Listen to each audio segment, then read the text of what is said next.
They locked him in a tiny cell for 27 years. His crime? Wanting freedom for his people.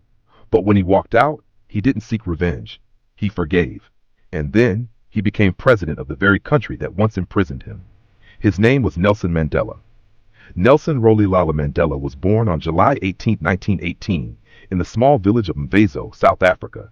His father, Godla Henry Mfakaniswa, was a respected chief and advisor to the Thembu royal family. But when he refused to obey a colonial magistrate, he lost his title. The family was forced to move to the village of Kunu. There, young Nelson herded cattle, listened to stories under the stars, and began to dream, not of politics, but of dignity and freedom. Mandela was the first in his family to attend school. At his missionary school, a teacher gave him the English name Nelson. He later attended Fort Hare University, one of the few institutions open to black students. But after joining a student protest, he was suspended. Refusing to apologize, he left. Moving to Johannesburg, he worked as a guard, then a clerk, and later studied law at the University of Witwatersrand.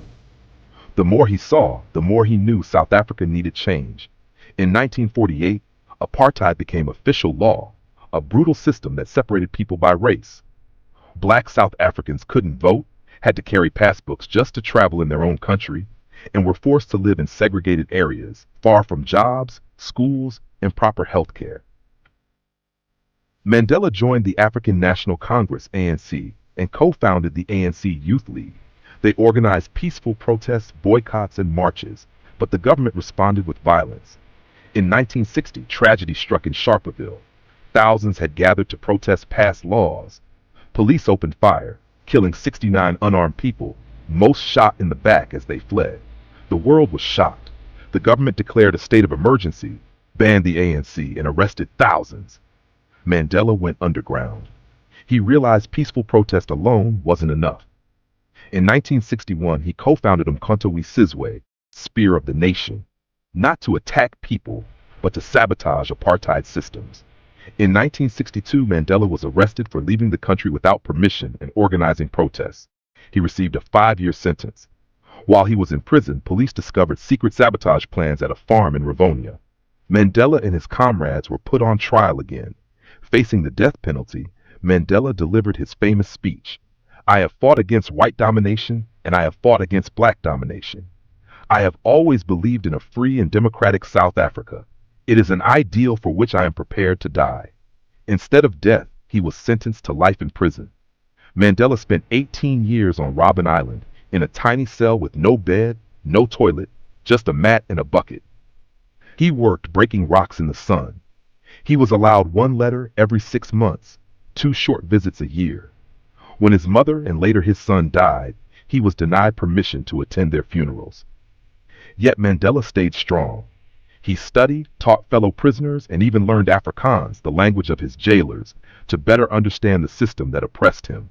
Over time, even some guards came to respect him. In 1982, he was transferred to other prisons, but by then, his name had become a global symbol of freedom. The 1980s saw growing protests against apartheid worldwide. Countries imposed sanctions. Celebrities spoke out.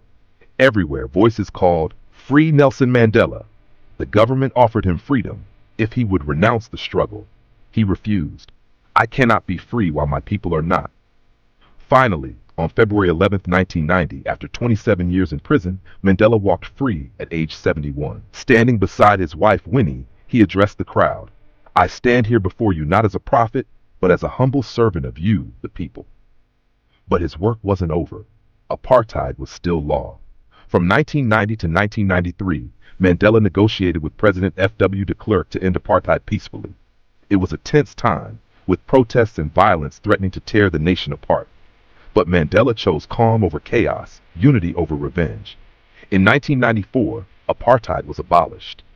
South Africa held its first democratic election, black and white citizens voting together for the first time. Millions lined up for hours, many crying as they cast their first ballot.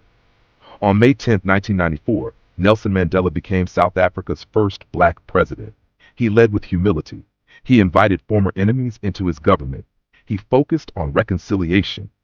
In 1995, during the Rugby World Cup, he wore the green jersey, once a symbol of white dominance, and presented the trophy to the white team captain.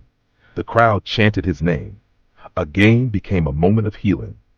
Mandela served only one term, then stepped aside, believing real leaders know when to leave. In retirement, he continued to work for peace, education, and human rights. On December 5, 2013, at the age of 95, Nelson Mandela passed away peacefully. Leaders from around the world came to honor him. His message lived on. It always seems impossible until it is done. From a small village to 27 years in prison to the presidency, Mandela's life proved the power of forgiveness, courage, and hope. His legacy reminds us, real strength is not in revenge, but in reconciliation. The world didn't just witness Nelson Mandela's life, it celebrated it. In 1993, he was awarded the Nobel Peace Prize alongside President F.W. de Klerk for ending apartheid through peaceful negotiation.